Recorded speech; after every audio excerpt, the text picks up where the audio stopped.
There are people boasting about their caste, and I tell them, if you believe in caste, you have no place in Christianity. Go back to any other religion which believes in caste.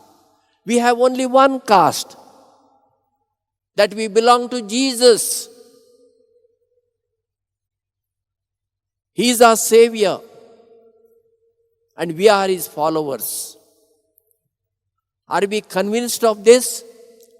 And when we are convinced this, we follow this. And when we follow this, we become true Christians. Even to priests, I have told, because there are few priests in Goa, they boast about their caste, and I tell them, you are not a Christian. Forget about being a Catholic, not even a Christian. And they get shock of their life. And they deserve it.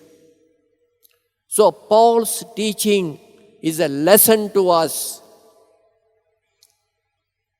Let us not boast about ourselves.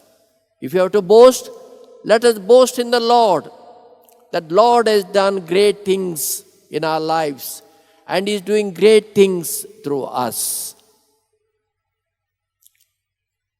That we belong to Jesus and we are His disciples. This is our true identity, and this is our privilege, and this is our greatness.